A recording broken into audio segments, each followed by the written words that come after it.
On the 15th of February 2002, Queen Elizabeth II said goodbye to her younger sister, Princess Margaret. The Queen never cries in public, but on this day, she appeared to wipe a tear from her eye.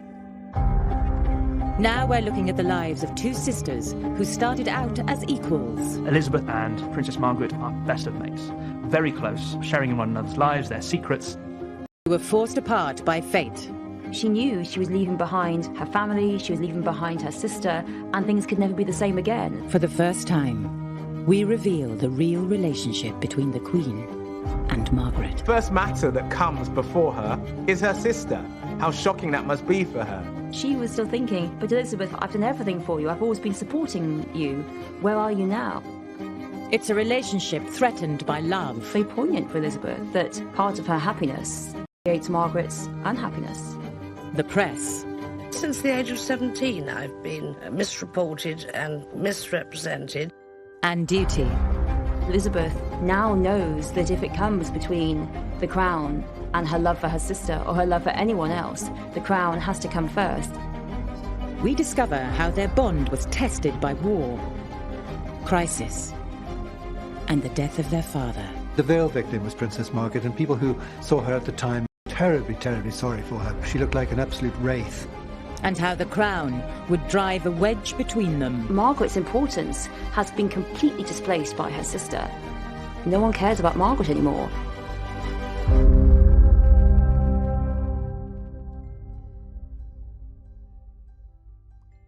In May 1934, Princess Elizabeth and Princess Margaret made their first public appearance together, and they captured the hearts of the nation.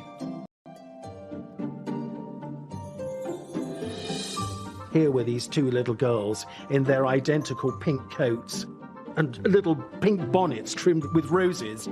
It was an identical kind of look.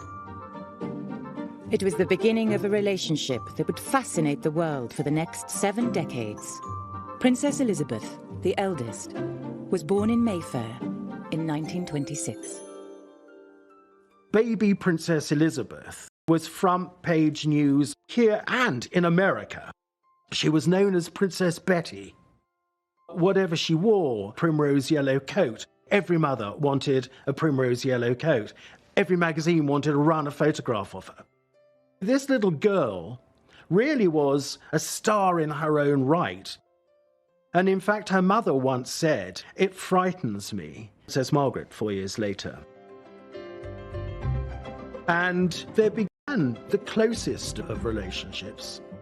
Margaret Rose was born 16 days late in Scotland's Glamis Castle, in the middle of a stormy night. You might think that a child who'd had so much attention wouldn't like the arrival of a younger sister, but I think Elizabeth was really quite delighted by her younger sister and used to push her around in the pram and show her off. She saw it as a personal present for her. Even though there was 4 years between them, it didn't seem to matter. They were the closest unit, those two. The Duke and Duchess of York attended as stallholders with Princess Elizabeth and little Princess Margaret Rose, who is making almost her first public appearance. From a very young age, Elizabeth saw herself as responsible for Margaret, saw herself as mothering Margaret. And I think that the relationship made her old before her time. As they enter the building, Princess Elizabeth gives her small sister a protective hand. The sisters spent all their time together at the family's homes, 145 Piccadilly and Royal Lodge in Windsor. Their father, Bertie, was second in line to the throne. And from the beginning, he wanted to create the kind of family he'd never had. Bertie had not had a happy childhood. His father had been very strict, nannies had been very cruel, and yet he was really determined to have a family life. Unusually for the time, he and the Duchess of York were hands-on parents. Elizabeth and Margaret played in their parents' bedroom every morning and had bath time and bedtime stories with them at night. They were the tightest of family units within the broader royal family. They were immensely close. They called themselves we four, us four. That's what they felt, that they were absolutely perfect in themselves, just all they needed. The Duke of York referred to Princess Elizabeth, Lilibet as she was known, as his pride, and Princess Margaret as his joy. Although the sisters were incredibly close. They already had very different personalities. Elizabeth, she was much more self-assured, but shyer and more reserved. Now, on the other hand, Princess Margaret, he couldn't really believe that he produced this little bundle of joy that would come into the dining room, climbing all over him, hugging him, kissing him. Elizabeth played mother, and she was really fabulous to Margaret. She looked out for her and coerced it. Come on, Margaret, we'll do this together. From a picture such as this, you can gauge how the princesses are being brought up in a gentle, unpretentious atmosphere. Margaret Rose, a lively little person of 8, running and jumping over the obstacles in her path, whatever they may be. Elizabeth was more serious, more studious when it came to... Dracula expected Elizabeth to be very upright, very conscientious, and he let Margaret be the fun one. We know that when Elizabeth was a young girl, she was too methodical. She used to line up her shoes, smooth out everything, and Margaret used to really take the mickey out of her and make Elizabeth laugh at herself. And like most sisters, they sometimes argued. And there'd be fisticuffs. Apparently, Princess Margaret, being shorter, could go in, for the kill with a good bite or something. They were two normal girls, and they had their rivalries and their jealousies. Princess Elizabeth would sometimes say, "Margaret always wants what I want."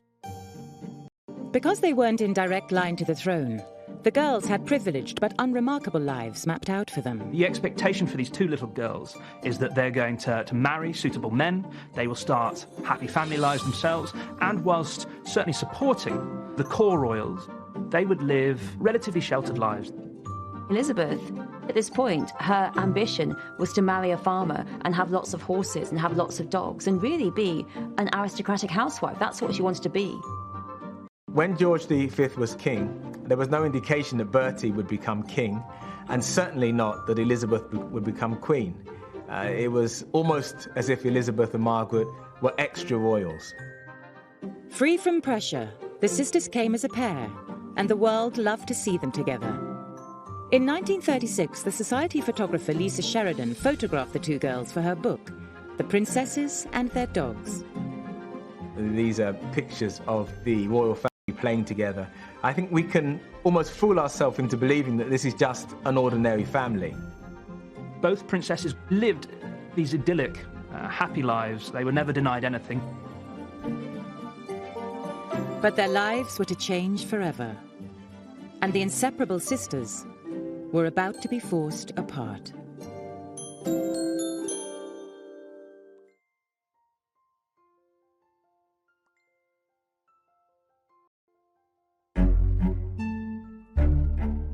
Up to the ages of 11 and 6, Princesses Elizabeth and Margaret lived quietly together. They had the same lessons, the same clothes, the same interests. But on the 12th of December 1936, their lives suddenly became very different. Their uncle David gave up the throne of England so that he could marry divorcee Wallis Simpson.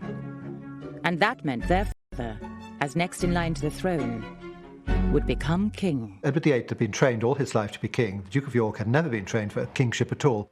Until about 3 weeks before the actual abdication, it was inconceivable that this was going to happen. And so it dawned through them all. It was a seismic occurrence that Uncle David was going to give up the throne. And as Princess Margaret put it to me, because I said to her, "How did you learn about the abdication?" And she said, "Well, from my sister, who said, Uncle David is going away and Papa's to be king." So I said to her, "Does that mean you'll be queen?" And Princess Elizabeth said, "One day." Elizabeth and Margaret's world changed almost overnight. The cataclysmic change from minor royal to major royal, from house to Buckingham Palace, can't be overstated. But it is a huge upheaval in your childhood at the age of 10 for Elizabeth. And already she was a little girl who pushed emotion to the bottom. George VI was very stressed by the job of king. It was difficult, it was stressful. He found it hard, and so their available, devoted father was now changed into someone who was more short-tempered, who wasn't around more. It was really difficult. them. Really, Elizabeth and Margaret had to get on with it, and had to get on with it by themselves. Elizabeth and Margaret supported each other a lot during those early days after the abdication. On the 12th of May 1937, the Duke of York was crowned King George VI, and the two princesses were centre stage. They had little dresses designed for them of white lace trimmed with gold bows. Princess Elizabeth's train was slightly longer than that of Princess Margaret. She wasn't happy about that. Why is Lilibet's train longer than mine? The sisters had always been treated the same, but now Elizabeth was more important. She was heir to the throne, and that meant she would need a better education. Princess Elizabeth immediately became heiress presumptive at 10 years old. It was felt that what she needed to be instructed in was constitutional history, European history, and the man that was chosen to do that was Sir Henry Martin, who was the vice provost at Eton College. The sisters, who were used to doing everything together, were now being prepared for very different futures. As Elizabeth settled down to serious studies, Margaret continued with piano and French in a separate room. The fact was that Margaret didn't have much of an education, and she had less and less of one as time went on because all the resources were concentrated on Elizabeth. I was talking to her about it on one occasion, and she was very short-sighted, wasn't it? Because your grandfather, King George V, was the second son. Your father, King George VI, was the second son. You were a second child, but a heartbeat away from the throne Princess Elizabeth inherited. Yes, I know, she said. It's very short-sighted. We know that Margaret felt a bit left out, and that in later life she takes to educating herself because she feels she's missed out on so much. So there was, I think, a sense that her sister was now getting all of the attention, was getting this greater education, and that she was an afterthought. She was born at the wrong time, because if she'd been born a generation later, she presumably could have insisted on going to university and developing those skills. Margaret did resent her lack of education, and she blamed her mother for it very much. I don't think she ever quite forgave her, to be quite honest. Although Elizabeth was the centre of attention, their bond remained strong. There was no resentment between them, absolutely none, but that was really Elizabeth putting her emotional arm around Margaret all the time and making sure that Margaret was included. Elizabeth took care that Margaret wouldn't really notice that perhaps she was spending more time with her father. It's sometimes said that she was very jealous of her sister. Well, I have to say, in all the years that I knew her, I didn't get any indication of that. But that is not to say that there weren't things that Lilibet had that she didn't. So there were things that she would have minded not having, but I don't think it was jealousy as such. Then in 1939, things changed again. War broke out, and suddenly the sisters were thrown together again as they were shipped off to Windsor Castle, while their parents stayed in London. When the Nazis invaded Belgium and Holland, because they were getting rather close, and we packed for the weekend and stayed for 5 years. When they dug trenches and put up some rather feeble barbed wire. And the feeble barbed wire, of course, wouldn't have kept anybody out, but it kept us in. Margaret and Elizabeth spent 5 years incarcerated at Windsor Castle. They had to leave the nursery and go down to the dungeons if there was an air raid, and that was very exciting when they all went down there. The castle was such a landmark, it was open to attack. The war taught Elizabeth and Margaret a lot about depending on each other and not telling anyone outside about their feelings and their problems. Throughout wartime, the image of the sisters united under the strain of war is to the evacuated princesses of the early 1940s. They are seen as closest companions, continuing to try and live ordinary lives despite the hardships of war. During the war, the sisters put on pantomimes at Windsor Castle to entertain their family and friends. And Margaret was the one in the spotlight. These pantomimes really are very significant because you see Margaret taking the starring role. You'll really see Elizabeth generally taking the backup role, and that really reflects who was the better actress. Let's face it, it was Margaret. You expect in the royal hierarchy that the future queen will get to play the big role. But no, and I think that really showed how Elizabeth saw that Margaret was the one who could shine. Margaret was always the star because she had such personality, and Elizabeth was a little stiffer.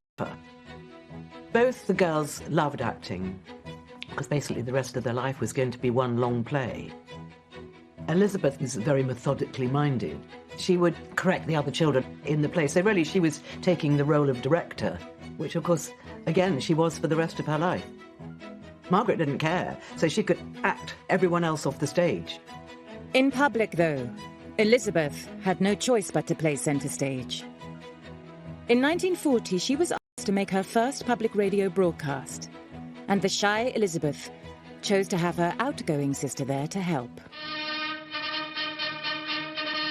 We know, every one of us, that in the end all will be well, for God will care for us and give us victory and peace. My sister is by my side, and we are both going to say good night to you. Come on, Margaret. Good night, children. Good night, and good luck to you all.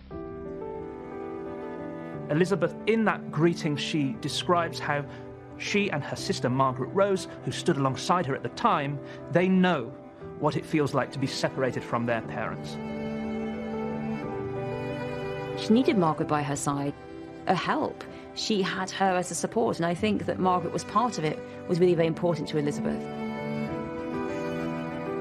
Princess Elizabeth wouldn't have excluded her sister from it. So even though little Princess Margaret just said, "Good night, children," at the end of the broadcast, it was including her. It was an indication of the bond between them.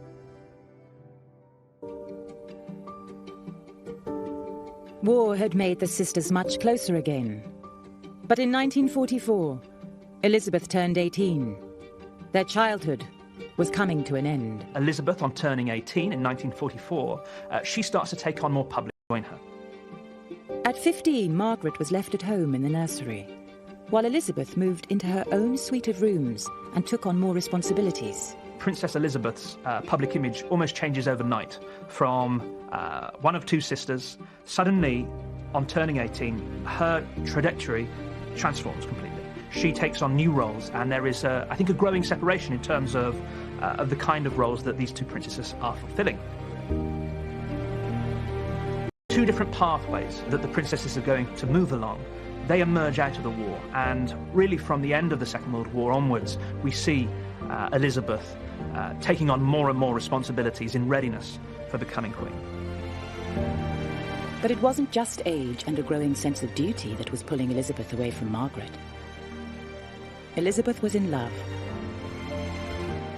And when she fell for exiled Prince Philip Mountbatten, she told her sister all about it. She would have seen it unfolding, and Elizabeth undoubtedly spoke to Margaret about it, you know. I mean, they were that close. There's no way they wouldn't have spoken about it. They were always great confidants. Margaret knew everything about her sister, and her sister knew everything about Margaret. Prince Philip, in some ways, was really very similar to Margaret. He was someone who had a great sense of humour, someone who was something of a rule breaker, and that really was very appealing. Philip was really someone who did, to a large degree, like to break convention like Margaret.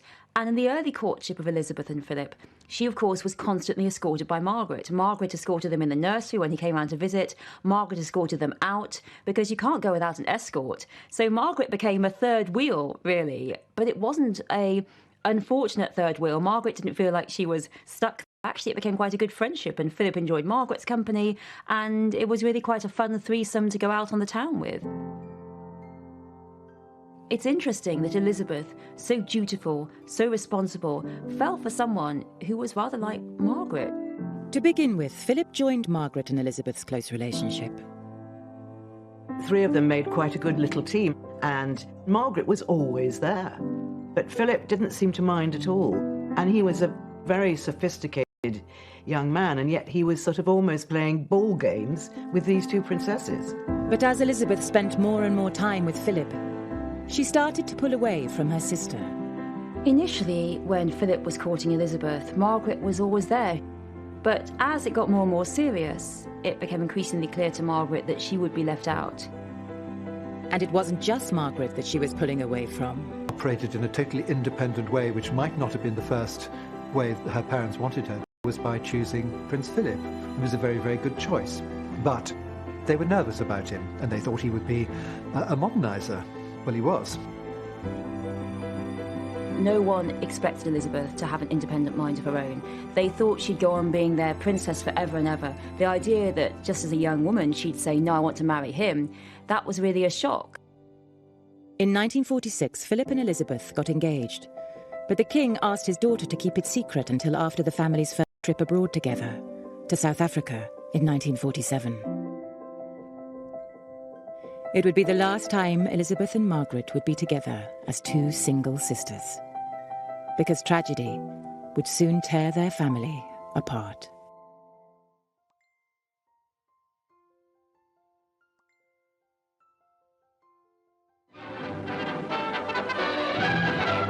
Between two lines of warships, led by Duke of York and Nelson, the Vanguard steamed her course, while ship after ship saluted the king and his family as they passed. This was the first highlight of the voyage, and Britain was now far astern. In 1947, 20-year-old Elizabeth and 17-year-old Margaret travelled to South Africa with their parents on a royal tour. It was their first time abroad. The wonderful film footage of them playing It. It's a visual indication of the fun that those two princesses had together. And an indication, yet again, of the bond between them. They were always fun-loving, loving sisters.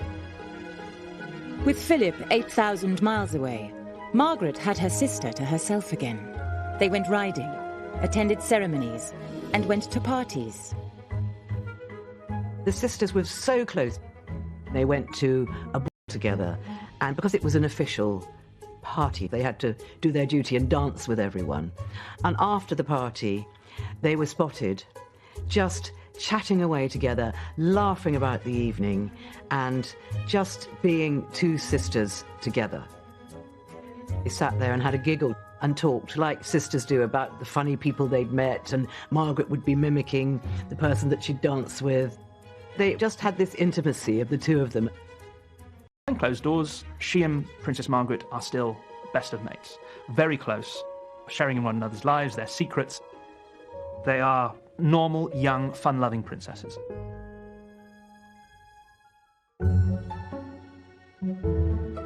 But although they were together again, there was no escaping the reality. On the 21st of April 1947, Elizabeth officially came of age as heir apparent, turning 21 while the family were in Cape Town. To mark the occasion, she made a speech that signalled the start of a lifetime of responsibility and duty. A life in which the crown must come first. Her speech, broadcast to Empire and Commonwealth, included these solemn words. I declare before you all that my whole life, whether it be long or short, shall be devoted to your service and to the service of our great imperial family to which we all belong. She made a very clear act of dedication. I think, again, thinking back to the abdication, that had been such an awful thing. She wanted to do her duty, and she made a very, very firm commitment, something which she's kept evermore. Unlike her wartime speech 7 years earlier, Elizabeth made this speech alone. Princess Margaret, whereas in 1940 she had stood alongside her older sister at the time that she was giving the wartime broadcast, now Margaret is very much in the background. These are two girls now living very different lives. Elizabeth has reached adulthood. Margaret is only a teenager. She hasn't reached the same level yet, and she isn't engaging in the same way. But Princess Margaret would have been listening to that 21st birthday broadcast. Princess Elizabeth dedicated herself to the service. of the nation and the Commonwealth. To Princess Margaret, that would have been a brilliant speech, a wonderful speech that she would have admired, and she would have admired her sister for it. This was the beginning of part of the huge responsibilities that her sister was going to have to face, and Margaret was not going to have to sit there and make speeches and do all those kind of things that she would have thought was really boring. But her sister was going to have to do it, and I think it probably made Margaret feel extremely glad that she was the younger sister, and that she could have the fun, but without the responsibility. Margaret's carefree attitude shows in a letter she sent to their governors, Marion Crawford, known as Crawfie. Crawfie wrote to tell them a bad storm had hit Britain when they were away. Margaret wrote back describing the fun they were having. But Elizabeth replied that it bothered her to be so far away, and she wanted to return home to help. Elizabeth also wanted to get home for another reason. She had not seen Prince Philip for 4 months. When their ship arrived in Britain in July, her lady-in-waiting described how the normally reserved Elizabeth danced with joy on deck. She was so excited to be home. 47. Elizabeth and Philip's secret engagement was finally revealed. The heart of the world is thrilled by the prospect of one royal wedding with a genuine aura of romance. The heiress to the throne and her future husband met the British people. The king looking particularly happy, the Queen and Princess Margaret joined the young couple. For their whole lives, the public's focus had been on Elizabeth and Margaret. But now, it was on Elizabeth and Philip, and Margaret was in the background. There was a mixture of jealousy. Margaret always wanted to be centre of attention. The fact that her sister's attentions were now diverted elsewhere towards this young Greek prince, I think was a little bit confusing.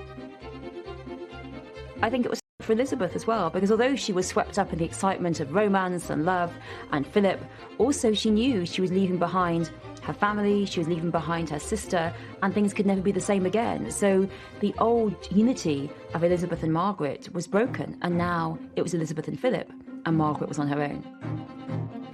Elizabeth, she knows that her life is set now. She will marry. One day she will be queen. But with Margaret, it's harder to see that. What will the second in line do? What will her future be?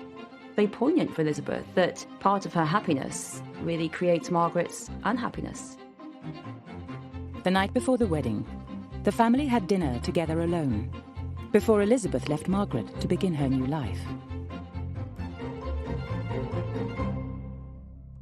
Thousands had assembled overnight, others had arrived at dawn, all eagerly waiting to see and to cheer the royal processions on this day of their own princess's marriage. And at Kensington Palace, His Royal Highness the Duke of Edinburgh, with the Marquis of Milford Haven, his best man, checked the time for the start of his drive. A few moments too early, and then, lucky omen, a sweep stands by just before the bridegroom enters his car.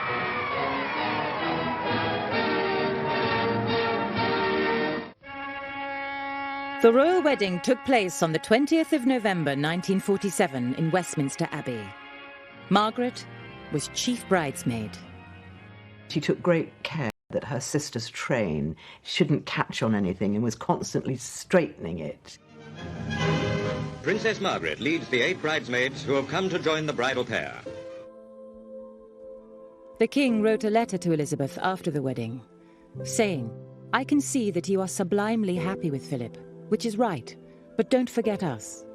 He added that he had lost something very precious and urged her that our family, us four, the royal family, must remain together. Not unusual for fathers to feel like that, but I think he of all people felt it very keenly. The letter's interesting. But it was Princess Margaret who felt the loss most of all. On the day of her wedding, Margaret actually went to her elder sister's room and opened the door and had a look, and it was all empty. And she felt sad. She felt happy for her sister. But they didn't have very many other friends. They only really had each other. Suddenly her friend had gone. And I think she obviously felt lonely and rather dreaded the future. I think there's no doubt at all that Princess Margaret did feel very keenly the loss of her sister. Of course, they were still part of the family, but nevertheless, for 2 sisters who'd, for 21 years, had been as as close could be. The bond remained, but of course there was that division now. Elizabeth and Philip had moved to Clarence House, and Elizabeth gave birth to their first child, Charles, in 1948. And this was an event of great excitement to Princess Margaret. When she knew that he was going to be called Prince Charles, she said, "I suppose I'll now be known as Charlie's aunt after this great theatre character." Margaret told friends that being known as Charlie's aunt was the title she was most proud of. But it couldn't make up for losing her sister. Elizabeth and Philip, and them with baby Charles, had their own lives. They also had official lives. And Margaret, until she became 18, was still the daughter of the house, the daughter at home. Without Elizabeth, Margaret was desperate for company and went out every night. There was a parting of the ways. Margaret was the party way, the irresponsible way, and I think that made up a little bit for missing her sister. Queen Mother recognised that with Elizabeth gone, Margaret was lonely, and so she really wanted Margaret to go out and have the fun that her elder sister had never been able to have because of the war years. Princess Margaret just loved having fun. Her grandmother, Queen Mary, said that she's so mischievous. She makes us laugh. She was a hugely entertaining character. She could make a party go with a swing. And the press loved photographing Margaret out on the town. He was the archetypal clown, the tears of a clown. She was fun, she was beautiful, she was exciting. At a party, everyone wanted to speak to her, but underneath it, there was a lot of pain and damage. 1948 was when she said to me it was my coming out year. The print media wanted photographs of actress Elizabeth Taylor. The other was the very beautiful Princess Margaret. She was becoming iconic. Everything that she did made front page news. When she was 19 and she was in Italy, the Italian press bribed the chambermaid so that they could go into her bedroom and describe what her lipstick was, what perfume she used. She kind of, if you like, didn't just come out, but took off. The press obsession with single, glamorous Margaret allowed Elizabeth to slip away to enjoy the quiet married life she'd always dreamed of, joining Philip on his new naval posting in Malta. When Elizabeth goes to Malta with Philip, it is her chance to live a normal life as really a normal naval wife, and she loves it. It's really a time that she looks back on as one of the happiest times of her life, that she can just be a naval wife. She has this idyllic world.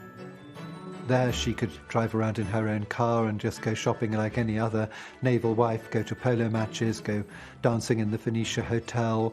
It was very relaxed. Margaret is generating all the headlines in a way that enables her sister to live out this quiet, more private and secluded life in Malta. But Elizabeth's happiness was about to come to an abrupt end.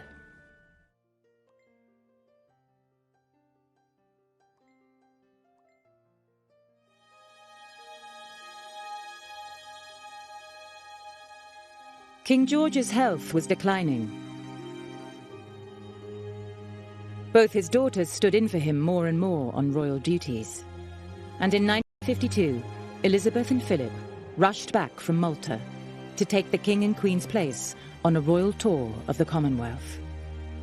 The King and Queen and Princess Margaret and others saw Princess Elizabeth and Prince Philip off on the plane.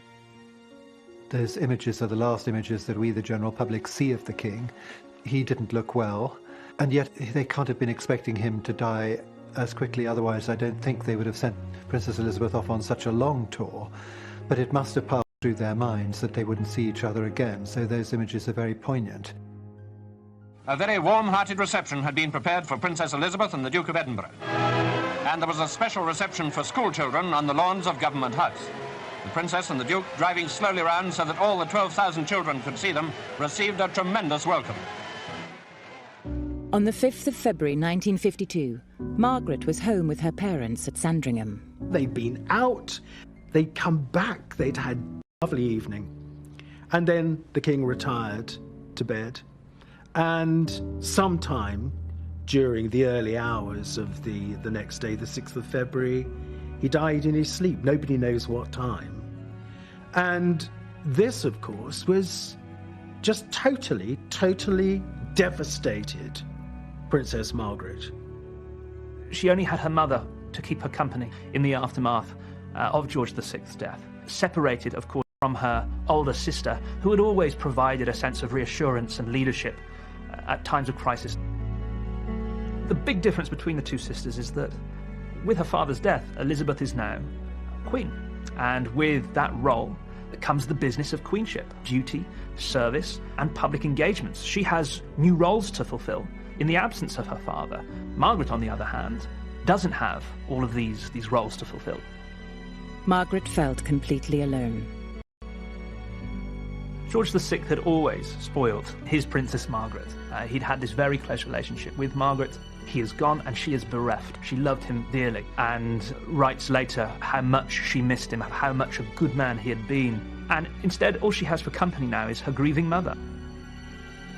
In my view, the great love of Princess Margaret's life was her father. She absolutely adored him. And his death, bear in mind, she was only 21 years old. Just absolutely floored her. She was devastated. But Margaret, through this whole period, was actually very much on her own. She was very much alone. And Princess Elizabeth, who of course had instantly become queen, was very much aware of this. She wrote to a friend saying that I have a husband, I have children, I have a job to do. But for my mother and sister, they will find it terribly lonely. It's really very difficult for Margaret and for the Queen Mother. All of a sudden, they're not important anymore. They were always the royal family. Now they're not. Now they're just also Rans, and it's the Queen and Philip who are important. Margaret's importance has been completely displaced by her sister, and it's hard for Elizabeth to see her sister suddenly being sidelined. No one cares about Margaret anymore. All attention is on the Queen, Philip, Charles and Anne. The king's death was the greatest tragedy in Princess Margaret's life. She lost her mainstay, a far-type sedatives. She described feeling like she was in a black hole and tunnel-visioned. We were having lunch on one occasion, and she did say to me, "Oh, Christopher, I do wish you'd met my father." Even as an adult, she would still ask, why did he have to die so young? And she could get very emotional about it. She really could. Margaret actually went to pieces, and she was totally in shock. She really didn't believe that he was going to die. And her sister wasn't there. Her sister was married. Her mother was also in shock and grief, so she couldn't turn to her mother either. And for Margaret, her father's death had another very immediate impact on her day-to-day life. The veil victim was Princess Margaret, and people who saw her at the time were terribly, terribly sorry for her. She looked like an absolute wraith. Suddenly she'd lost everything. She would, of course, come to Windsor, Balmoral and Sandringham again, but now as a guest. These had been her homes before. And of course, in due course, she would move out of Buckingham Palace and move into Clarence House with the Queen Mother from early 53 through till 1960. It was not actually the best arrangement for her at all. For Elizabeth, it is different. She is above all the Queen, and she has the crown, and that takes precedence. And Elizabeth, who has always been the image of duty, now knows that if it comes between the crown and her love for her sister or her love for anyone else, the crown has to come first. Margaret was no longer just Elizabeth's sister. She was also her subject. And on the 2nd of June 1953, the nation was gripped as 27-year-old Elizabeth Windsor was crowned at Westminster Abbey. This is the biggest moment of her life. Not only are all the world's eyes trained on her at the centre of Westminster Abbey, she's also got her family staring down at her And in the front row is her younger sister, Princess Margaret. I think Princess Margaret would have been aware that this was a hugely significant moment in her sister's life where she almost became another being.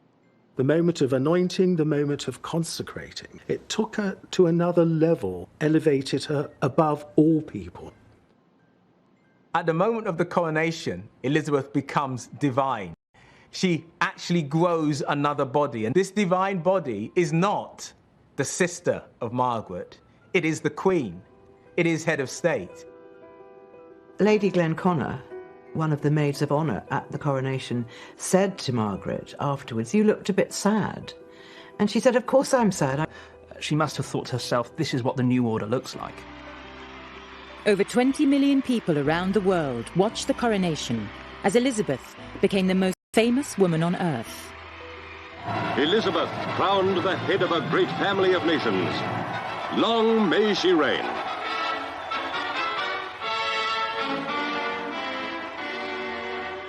But within 24 hours, it wasn't the Queen who was front page news. It was Margaret. And this time, there were no celebrations. The story that put her there would drive a wedge between the two sisters and cast a shadow over Elizabeth's first year on the throne. So in the lead up to the coronation in 1953, there are already rumours in Fleet Street amongst newspaper editors and journalists that Princess Margaret is romantically involved with a divorced man. And if you like, the journalists are looking for an opportunity to tell this story. The man was Group Captain Peter Townsend. And at the coronation, the press got the opportunity they'd been waiting for. In an act of complete spontaneity, she went up to him and brushed her white-gloved hand over his lapel. This was an act of such intimacy that it had been picked up by journalists. That one act made headline news in the foreign press, almost eclipsing the coronation itself. And that was the start of it. But while it may have been the start of it in private, the romance had been going on for almost a year. Elizabeth had known about it, and so far hadn't stopped it. Peter Townsend had worked for their father and was a trusted member of the royal household. He was a famous Battle of Britain war hero. Everybody liked him. He was an incredibly nice man. I mean, I was lucky enough to know him a little bit in later life. He's a very gentle character, very courteous. But there was a major problem Elizabeth was wrestling with.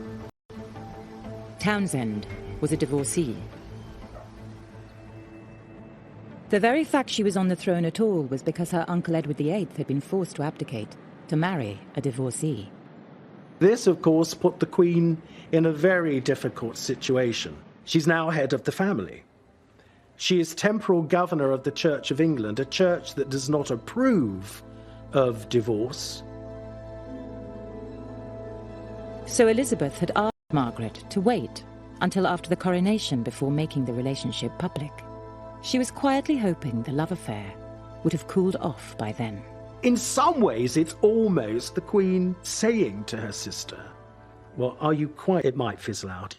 Elizabeth knew her sister the best and understood this is what her father would have wanted her to do. You know, always look after little Margaret. And I think she always felt very responsible for Margaret and wanted to put a wing around her, as it were.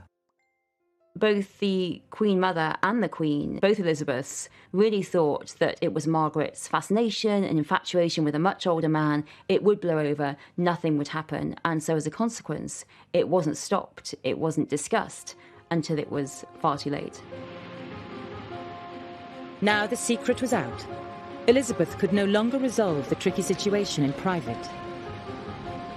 With the cat out of the bag, the newspapers, politicians, and even the church all waded in, debating whether a Queen's sister should marry a divorcee. From this chink in the armour of the royal family explodes the story.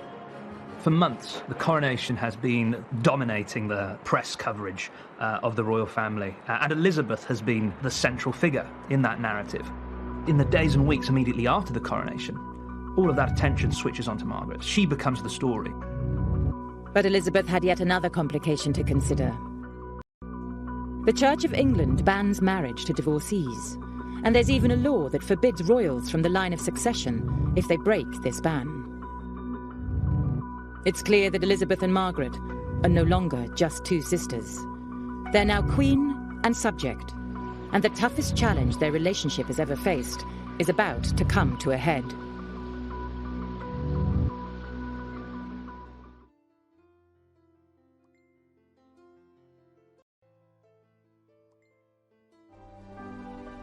Since childhood, Elizabeth and Margaret had been a perfect pair, but now Elizabeth was queen, everything was different.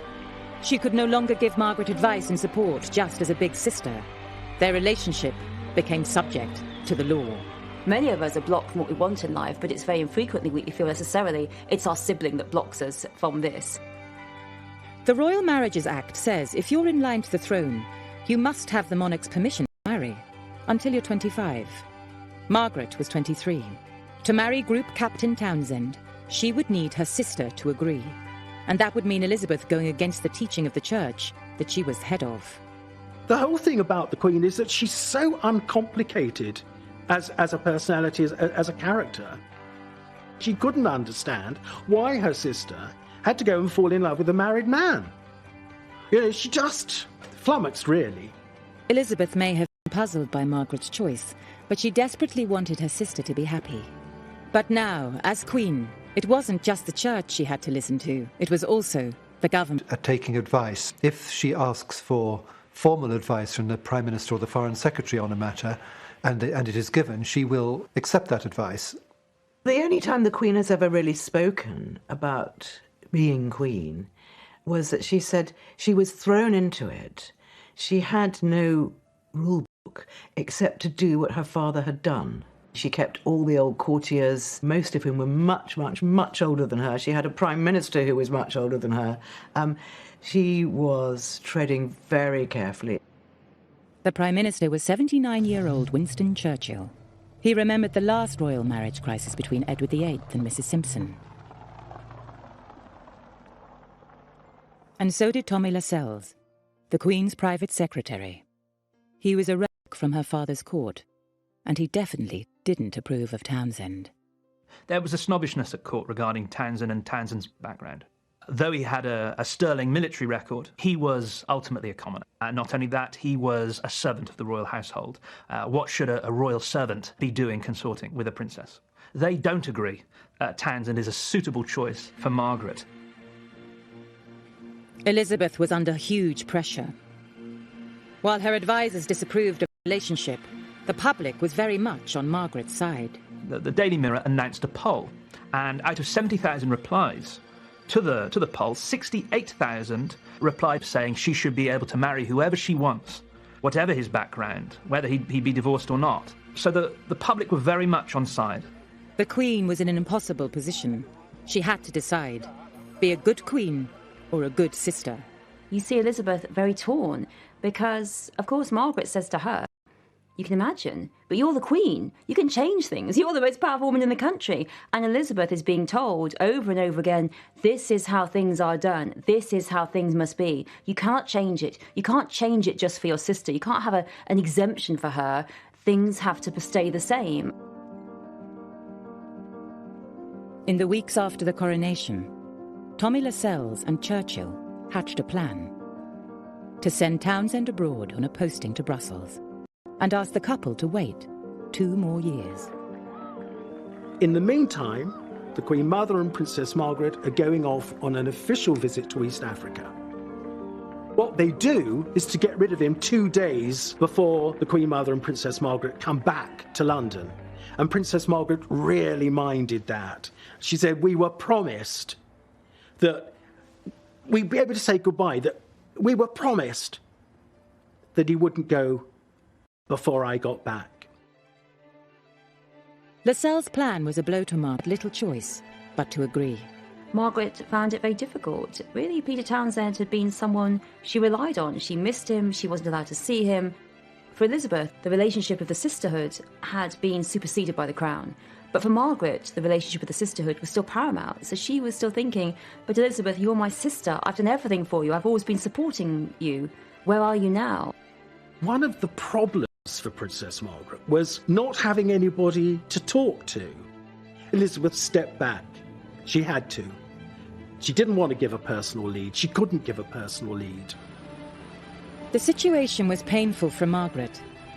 And for her sister, it made the difficult job of being a new young queen almost impossible. Well, the Queen's not great at confrontation, and she does compartmentalise things. She had 2 young children, a gorgeous young husband, and suddenly she was Queen in a man's world. Very much a man's world. Despite her personal feelings, Margaret could see the pressure her sister was under.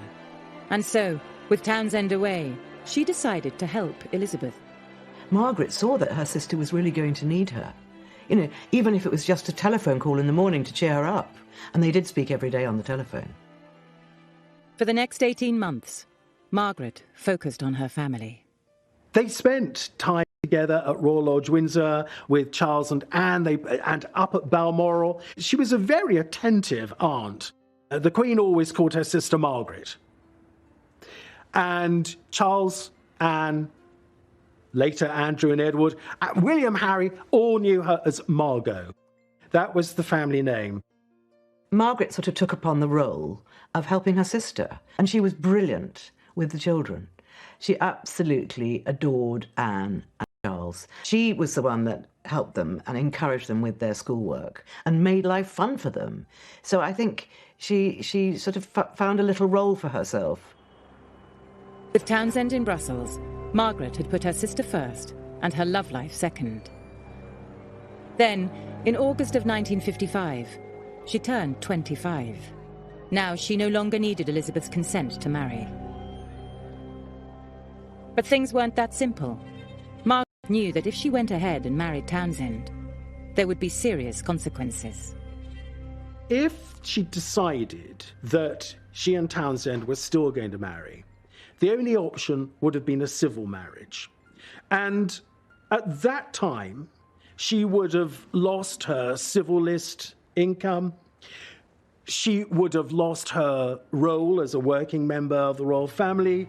She would have lost her place in the line of succession. Support her sister on public occasions. But there was a tiny glimmer of hope. There was a new Prime Minister, Anthony Eden, himself a divorcee. That summer he visited Balmoral, and Margaret's problem was one of the main subjects he discussed with the Queen.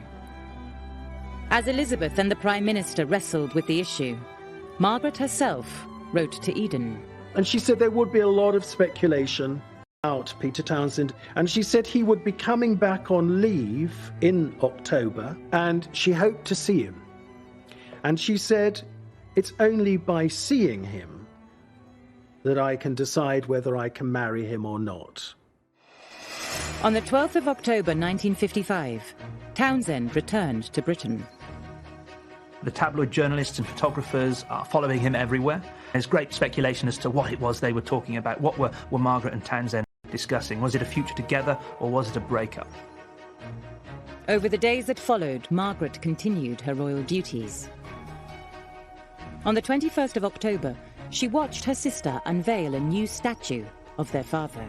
In her speech, Elizabeth II describes how George VI, despite personal reservations, when he became monarch, threw himself into the role and did his duty and put duty ahead of personal gratification. Now, one way of reading that speech is as a pointed criticism of Margaret and the fact that she was weighing up whether to do her duty or whether to put personal gratification first. 10 days after Townsend returned, the sisters met at Windsor with the rest of the family for a crisis conference. It could well be that she realised what the full implications might be, and the Queen Mother evidently said, and one thing they haven't thought about is where they might live. To which Prince Philip very curtly said, well, it is still possible to buy a house, you know. And the Queen Mother, in high dudgeon, got up and left the room, slamming the door after her. It was crunch time. Margaret realised by marrying Townsend, it would put a divorcee at the heart of the family and damage her sister's reputation. She had to be sure of her feelings before she made her decision. 2 days later, Margaret returned to London for a critical meeting with Peter Townsend. She's got the doubts that the feeling isn't as strong as it was, and that was undoubtedly on both sides. You can picture the scene where they both say, look, love you very much, but it's not strong enough anymore. A week later, Townsend left London. She reaffirmed her commitment to her role as Princess Margaret, as someone who wanted to be part of the royal family. She made clear that duty was all, and that personal desire had to come second. Princess Margaret had been brought up to be a princess and a working princess. It's a lot to give up. I think other members of the royal family have found this to their cost. And still do.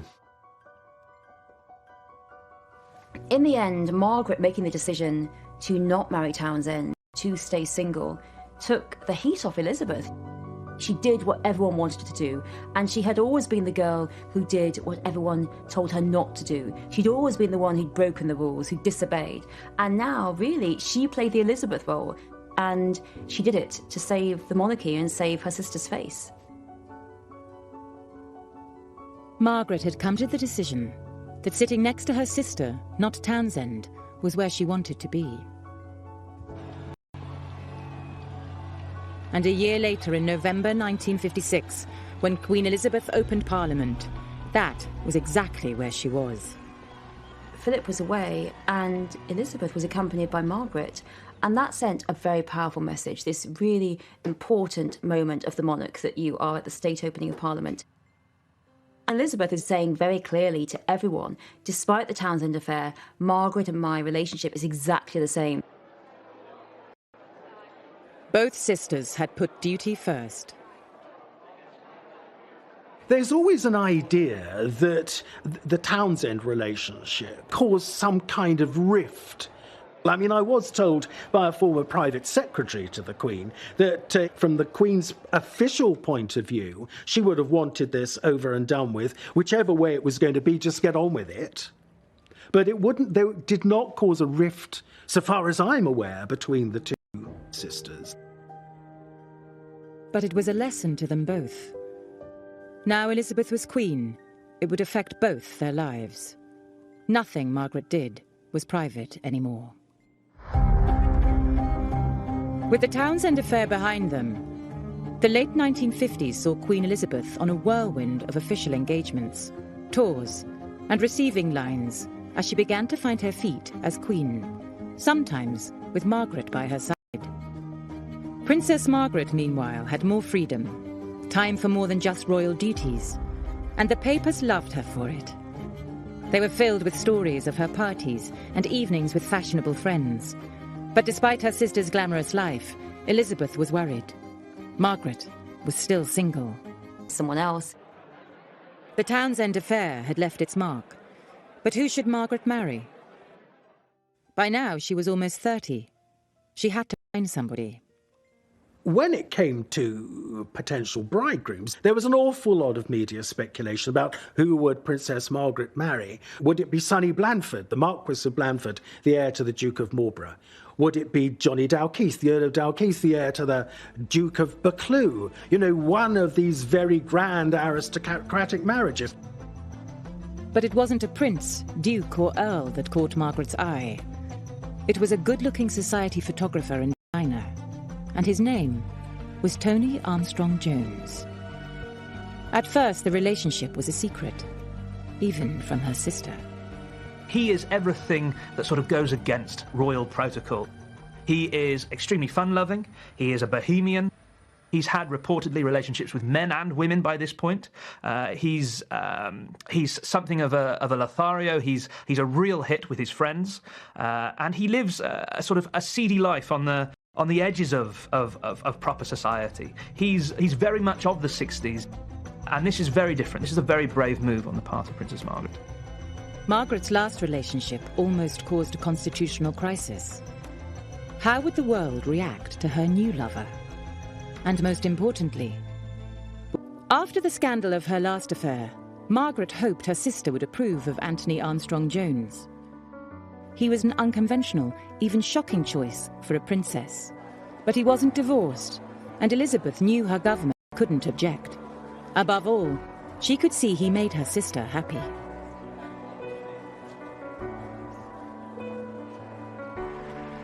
Desperate for Margaret to settle down, Elizabeth encouraged the relationship. She even asked Tony to redesign a building at Sandringham. And when Tony delivered the design, it was the perfect opportunity to ask permission to marry her sister. The princess said, "Can you imagine what the footman must have thought?" Because the Queen pressed the button for her page and said, "Please ask Mr. Armstrong-Jones to bring in his model." So in he went, and Margaret was there, and the Queen Mother was there, and the doors closed, and suddenly whoops of laughter and cheers and all the rest of it, that the Queen had said, "Yes, of course you can marry," and all the rest of it. What must the footman have thought that Mr. Armstrong-Jones just bringing in his model? I think Elizabeth and the royal family were really quite pleased by Tony. The family felt that all their guilt over the Townsend affair could be washed over, because here was the number one, here was Mr. Right. This seemed to really say to everyone, you all made the right decision around the Townsend affair. Elizabeth was happy for her sister. And Margaret and her new husband soon became the toast of the town. Princess Margaret and Tony Armstrong-Jones, who then became Earl of Snowdon, of course, were the royal family's, the monarchy's golden couple. They encompassed all the glamour that anybody could want when it came to royalty. Here you'd got this incredibly beautiful princess who was really at the height of her popularity, you know, and everything they did made news. Everybody wanted to breathe the same air as Margaret and Tony. By 1964, Margaret and Tony had 2 children. To the world, they were the picture postcard family. But Margaret was still a working princess with a job to do. She, like her sister, needed a husband who could cope with the pressures of royal duties. Elizabeth had made a good choice. One of the interesting things about the Queen, by choosing Prince Philip, in a sense, she chose somebody her own size. I mean, it's a very balanced relationship. The Queen's marriage has been obviously incredibly powerful and strong. They're like 2 great big oak trees side by side. But after 2 years, it was becoming obvious that Tony wasn't prepared to follow his wife around. He was itching to do something. He did not want to be, for the rest of his life, Mr. Princess Margaret. He didn't want what he wanted at all. And it was the Queen and Princess Margaret who actually said, well then, for goodness sake, go back to work. But despite this concession, the marriage began to flounder. Snowdon and Margaret's relationship was very, very passionate, but it quickly became toxic, and he treated her very badly. He had a lot of affairs, and he didn't keep them secret. And even when he was with Margaret, he was really, really unkind to her. He used to leave these really nasty little notes around the house. Nasty and carefully thought out cruelty. In private, the marriage was going from bad to worse, but Margaret and Snowdon tried to hide it from her sister. The Queen probably felt that it was arguments and it was disagreements, and those were normal in a marriage. It was not the same as the fact that Snowdon clearly wanted out of the marriage and it was creating this quite toxic relationship. She would just advise Margaret just to keep trying, because that's what she always says. And she's the one that always says, no, please, no divorce, just try and work at it. Just try for another 2 years, give it time. But I don't think that the Queen would never have any idea of how vicious and nasty it was. The Queen assumed it was her sister being difficult. When they were children, Margaret had been demanding and liked to be centre of attention. The Queen and the Queen Mother were very fond of Tony. We can see a link back to the naughty princess, the trickster, the prankster, Margaret wanting things her way. There was a feeling within the family, unfairly, that this was all Margaret's fault. Elizabeth didn't realise the depth of Margaret's unhappiness. When Princess Margaret was at her most desperate, the Queen would try and joke her out of it a bit. And instead of saying, oh, poor darling, and put her arm round her, she would make a joke. Say, now, come on, Margaret. You can't jump out of the window, you're on the ground floor. Margaret had often relied on her sister, but now she was isolated from both her sister and her husband. She was desperate to escape. When her friends gave her a house on the island of Mystique, she had the perfect place to run away to. Mystique came to symbolize freedom away from public life. It was her sort of hideaway, somewhere where she could get away from all of the prurient press attention and coverage that she'd come to hate. Now, on this island, it's an opportunity. Yes, it's an escape, but it provides her with an opportunity to be regal, to be the total authority, to design. While Elizabeth ruled at home, Mystique was Margaret's empire. But gradually, her escape turned into something more. Mystique became her party island. She was having fun again. But, before long, the tabloids caught on. This was a bad time for a royal marriage to be seen to be on the rocks. A bad time to be pictured living it up on a beach. It was the 1970s, and Britain was struggling. There is poverty, there are power cuts, there is destitution, there are national strikes. And then we have images on the front page of the tabloid newspapers of Princess Margaret enjoying herself on the beaches in Mystique. Shock, horror. But if Margaret thought all the fuss would die down, she was wrong. Margaret's behaviour even fueled questions in Parliament. Demands were made to cut off her allowance to reduce the cost of the monarchy. The Queen refused. But something else was about to test the Queen's loyalty to her little sister. Rejected by her husband, Margaret had taken a new lover, Roddy Llewellyn, 17 years her junior. Once again, Princess Margaret's love life was front-page news. When it became public, there was a huge amount of criticism about this. You know, here you've got Princess Margaret becoming involved with a man 17 years her junior, her toy boy. She was called a kept woman and a floozy in Parliament. The Queen was not happy about this, and she said words to the effect, "What are we going to do about my sister's gutter-snipe life?" And there was even talk within number 10 Downing Street. Should she be taken off the civil list?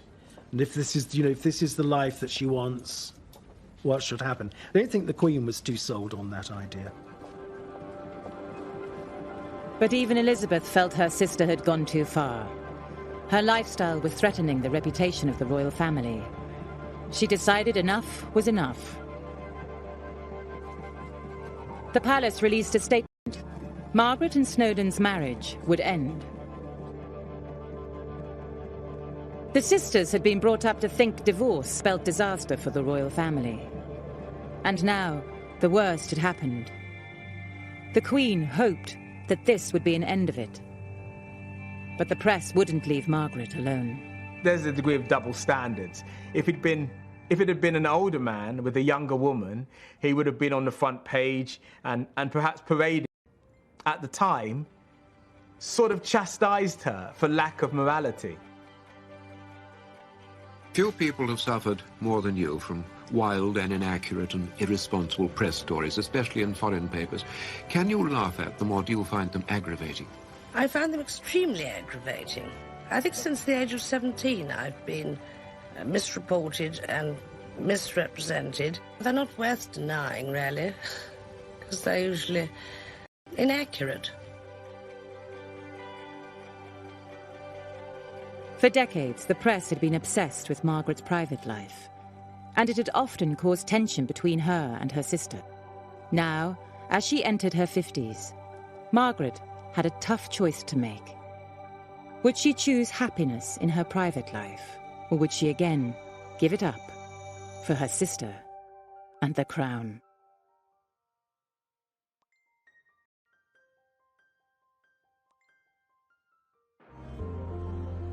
In 1980, Margaret turned 50, and Elizabeth was 54.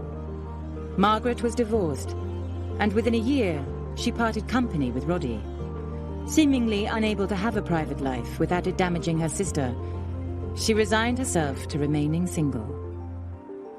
Margaret's attempt to support the monarchy, her dutiful nature, the fact she gave up Townsend, the fact she tried to stay in this toxic, abusive marriage with Snowdon, that isn't always seen or supported. It isn't always said, well, Margaret sacrificed so much, she's seen as more selfish. But that wasn't the case. She tried everything to support the monarchy and really, at a very young age, pretty much sentenced herself to be the single woman who supported the Queen and did little else but support the Queen and look after her children for the rest of her life. She withdraws back into the family fold of the broader royal family. We see her basically say enough is enough in terms of the sensation, enough of the gossip, enough of the scandal. From now on, Margaret would stand beside her sister, back to the way they used to be. Margaret, despite her partying, her smoking, her drinking and her dramas, had great respect for the institution of the monarchy and great respect for her sister being the head of the monarchy by being Queen. During the 1980s and 90s, Margaret went into royal overdrive, supporting her sister in an endless round of duties. Princess Margaret's commitment to her official engagements was total. She said that she never wanted just to be a name on a letterhead. There was no point. There was a long staircase when I was at the top to greet them. And as they walked up, they looked like two sisters with a complete rapport, you know, sisters enjoying each other's company and having a gossip and a giggle. The interesting thing was they then separated and worked the room in different ways. But it was very clear that Princess Margaret was keeping an eye on the Queen because they finished their lines at exactly the same time and therefore were able to leave at exactly the same time, and one wasn't waiting for the other. The sisters had been brought up to believe in their duty to the crown, and in the end, for Margaret, this meant duty to her sister. Princess Margaret did 200 events in my time, and at each one she'd have met 50 people, and so that's 10,000 people, complete strangers that she would make small talk to. And after a while I thought, she can't actually enjoy that. It can't be pleasurable. And you have to think, why would she have done that unless it was a sense of duty to the Queen? When the Queen was in her late 60s, she had to endure the very public breakdown of her children's marriages, and Margaret was there for her. I think the sisters became closer when everything started to go very wrong for the Queen. She was in those very traumatic years of the 90s. Diana had always been very close to Margot. She adored Margot. To start off with, she and Diana got on extremely well. There was an occasion when Diana had a jacuzzi, as Princess Margaret put it, jacuzzi. And Diana wanted her to see it, and the princess thought this was so brilliant that she wanted a jacuzzi as well. They were very close to one another until it all started to go wrong between Diana and Charles. When she saw that Diana's behaviour was bringing the monarchy into disrepute, she was angry because the monarchy was her sister. Margaret thought that Diana wasn't doing the right thing, that she thought that this was disrespectful to the Queen, to the idea of monarchy. And that's when there was the cut-off. If she felt that you were in any way letting the Queen down, being disrespectful to the Queen, betraying the Queen, that was it. She was always there. And I think she tried to help her sister to see how difficult life was for her children, and how sometimes it was better to just say, well, look, forget it and let them get on with it, let them divorce, let them part. And you know, it's just life's rich pattern, really, and just because you're royal doesn't mean it can't happen to you. Sister who looked after her again. We know that as Princess Margaret's health deteriorated, that the Queen asked her press secretary to basically get in touch with the press editors and the journalists in the UK to stop the interest in her sister. On the 9th of February 2002, Margaret died in hospital in London. She was 71. Elizabeth had lost her sister, and her best friend. The loss of Margaret was really cataclysmic to the Queen. It was very, very painful.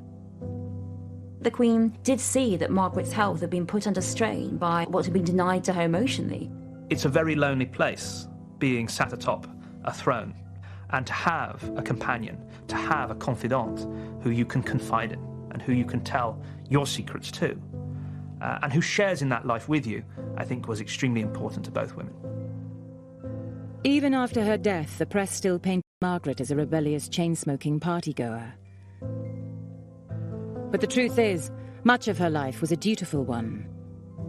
By the time of her death, she'd been patron of 42 charities and had carried out 99 official visits overseas and thousands of royal engagements. Above all, she stood by Elizabeth, supporting her all her life. When we look back at the princesses' lives together, we could say that Margaret ended up sacrificing quite a lot. In some cases, she had given up something that she had wanted to maintain the strength of the monarchy and her sister's reign. Margaret didn't choose to sacrifice all for the crown because she loved the crown above all. She chose it because she loved her sister above all. She wasn't sacrificing for the crown, she was sacrificing for her sister. It was an unbreakable bond in a way that is probably difficult for anyone outside the royal family to understand, because their life is so unique and so different and basically so dedicated to duty and in a way destroyed by the fact that they're always on public show. So only Margaret would really know how that felt.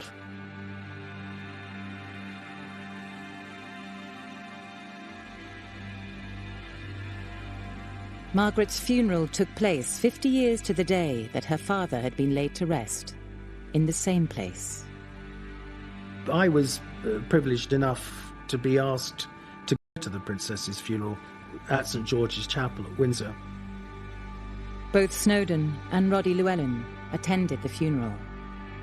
Margaret's choice of men had strained the sisters' relationship, but finally Elizabeth could... died. The Queen did say to Lady Glenconnor, who had been instrumental in introducing them, that thank you for introducing Roddy to Princess Margaret, because it was an important relationship to the princess. 7 weeks after Margaret died, the Queen also lost her mother. When the Queen made her public broadcast to thank people for their tributes to her mother, she also said privately that she couldn't have mentioned her sister, she couldn't have got through it. The royal princesses had supported each other for a lifetime of change. Together, they had faced public crisis, war, press attacks, and scandal. But despite their many ups and downs, they'd remained the closest of friends, divided by history, but united by love.